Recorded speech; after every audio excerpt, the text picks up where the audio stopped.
नमस्कार। राजकीय महाविद्यालय रोहट, विषय इतिहास।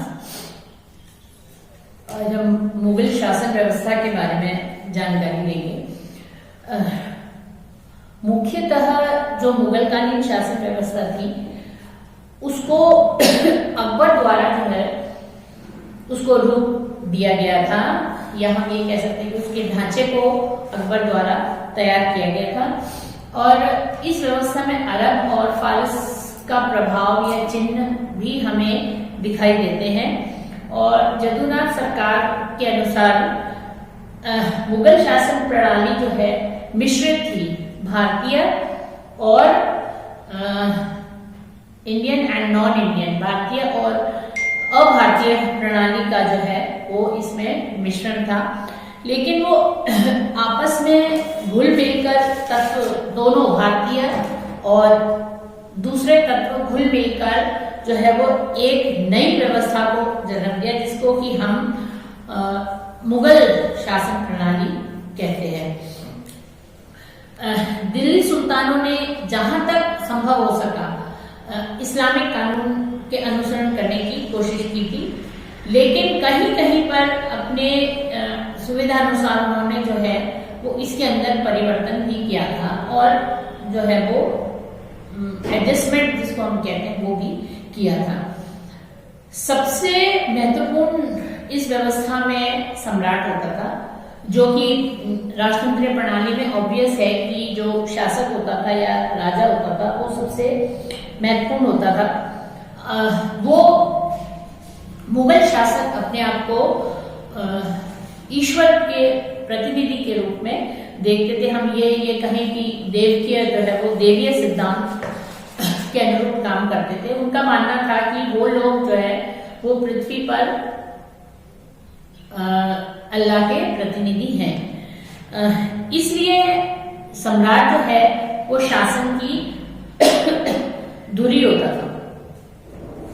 उसके बाद सारे अधिकार थे।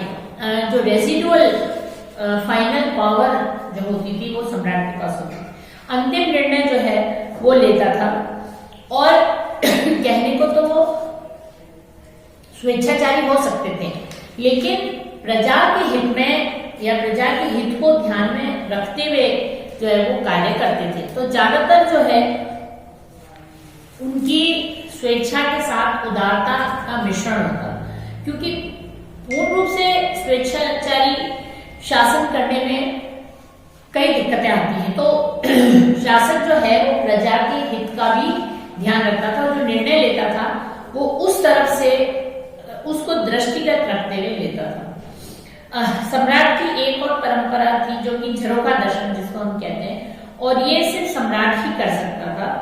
और जो है वो एक तरह से लोगों को, झरोखा दर्शन का मतलब है लोगों को उसके बारे में आश्वस्त करना।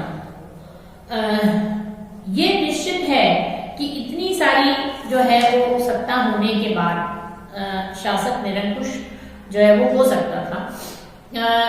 कई शासकों ने अपनी निरंकुशता से जो उनके सामंत होते थे, अमीर होते थे, उनको कुचलकर अपनी शक्ति बढ़ाने का प्रयास किया, लेकिन मुगलों ने ऐसा नहीं किया। उन्होंने जो है वो अमीरों का सहयोग लेकर जो है वो उन्होंने काम किया। अब मुगल शासन के जो मुख्य अधिकारी होते थे उसमें कुछ मंत्रियों की नियुक्ति जरूर की जाती थी, लेकिन जनरली जो है वो मंत्रियों का काम सम्राट को जो है वो सलाह देना होता था। वो सम्राट को बाध्य नहीं कर सकते थे और ये उसके इच्छा पर निर्भर करता था कि वो उनकी सलाह माने या ना माने। और सेकंड, जो सम्राट के बाद जो सेकंड रंग इम्पोर्टेंट व्यक्ति होता था वो वजीर और दीवान, वो जो है वो बादशाह के जस्ट बाद महत्वपूर्ण व्यक्ति होता था। और ये जो है वो बहुत धनवान होते थे क्योंकि नेचुरली वो राजा के नीचे का जस्ट नीचे का पद होता था। जब राजा बाहर जाता था या युद्ध में जाता था तो राज्य का सारा जो है वो कार्यभार वजीर को सौंप कर जाता था। तो वजीर जो है वो सम्राट के बाद सेकंड मोस्ट इम्पोर्टेंट व्यक्ति होता था। और इसके समय, अकबर के समय में ज्यादातर जो है वो 4 प्रमुख विभाग थे, और बाद में टोडरमल को मशरफे दीवान बना दिया गया था, जिसको कि अर्थ मंत्री कह सकते हैं, लेकिन वो एक टेम्पररी जो है विशेष परिस्थिति में किया गया था। फिर सैद्धांतिक रूप से वजीर जो है वो शासन का प्रधान होता था, और सभी राजकोष की कार्यवाही के प्रति वो उत्तरदायी होता था, और हम उसको वजीर ए मुतलक और दीवान भी कह सकते थे। एक तरह से वो सम्राट के बाद जो है सबसे महत्वपूर्ण अधिकारी होता था। वह राजस्व विभाग का भी सबसे सर्वोच्च अधिकारी होता था, और राज्य की जो आय है, आय के बाद जो व्यय है, उसकी सारी जिम्मेवारी वजीर की होती थी। वो इसके पास देखरेख करता था, और उसके पास मालगुजारी की सारी रकम जो है वो उसके पास जमा होती थी, और वो सम्राट और जनता दोनों से संपर्क बनाए रखता था।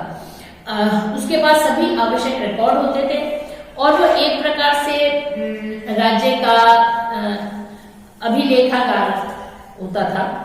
और उसके, अब चूंकि पूरे राज्य का ये वजीर होता था और इतने विशाल राज्य को अकेला वजारत नहीं कर पाता था, तो उसके लिए सहायक अधिकारी होते थे, जैसे सब महकमों में होते, सब विभागों में होते थे, कि मुखिया के मदद के लिए जो है वो रखे जाते थे। इनमें दीवाने खालसा, दीवाने तन, मुस्तौफी, दीवाने बयूतात, ये जो है अलग अलग सहायक अधिकारी होते थे वजीर के।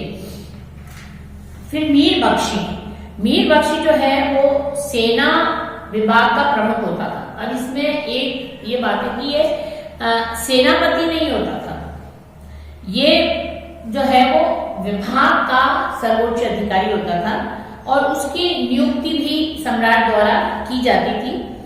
और प्रारंभ में मीर बख्शी का काम क्या होता था कि सैनिकों की भर्ती कराना, उनका हुलिया या सेना की व्यवस्था कराना, और बाद में जो है धीरे धीरे कर इसके साथ जिम्मेवारी भी जोड़ दी गई। तो इसमें जो है अब ये हुआ कि प्रशासनिक अधिक योग्यता के साथ साथ इसमें सैनिक योग्यता भी देखी जाने लगी।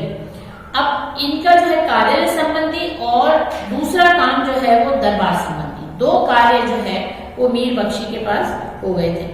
अब मीर बख्शी जो है वो सर्टिफिकेट बनाता था, जिसके द्वारा मनसबदारों के वेतन का भुगतान भी होता था।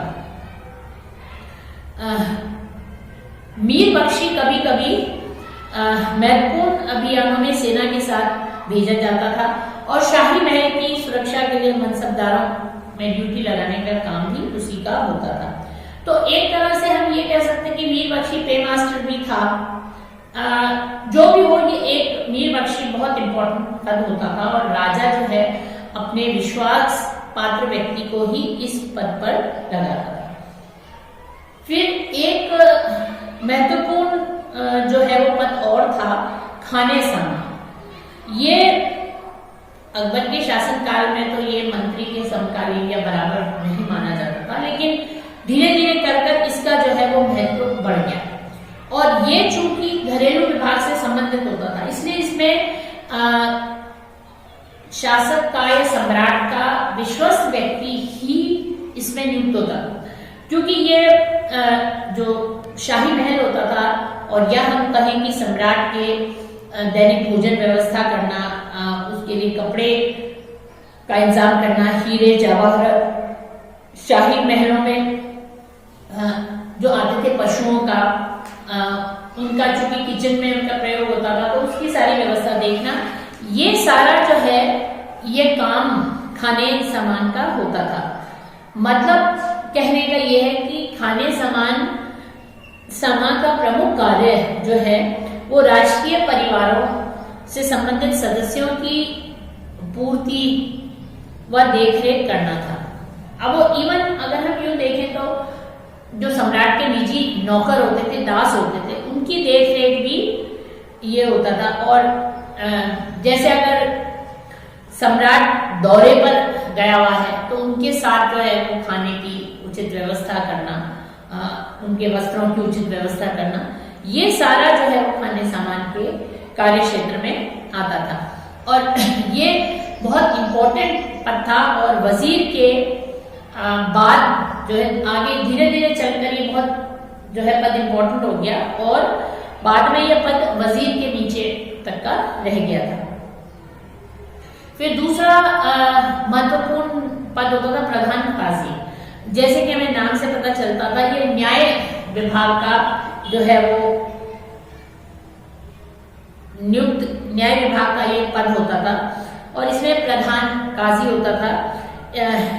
और चूंकि मुस्लिम पीरियड में जो कानून व्यवस्था थी वो मुस्लिम कानून के निर्माताओं द्वारा जो सिद्धांत दिए गए थे उसके आधार पर की जाती थी।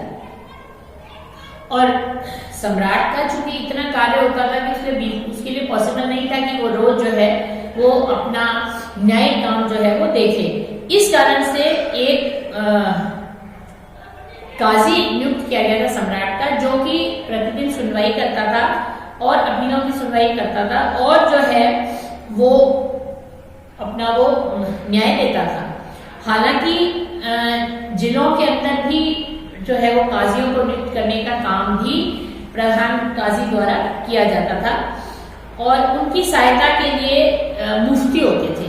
तो कई बार ऐसा होता था कि अगर काजी कोई केस सुन रहा है और जहां पर भी कुछ कंफ्यूजन है उसके लिए, जानकारियों के लिए, इसके उसके लिए, तो जो है वो मुफ्ती उसको वो देता था, सलाह देता था, कानून क्या है, उसकी उचित व्याख्या क्या है, वो उसके द्वारा किया जाता था।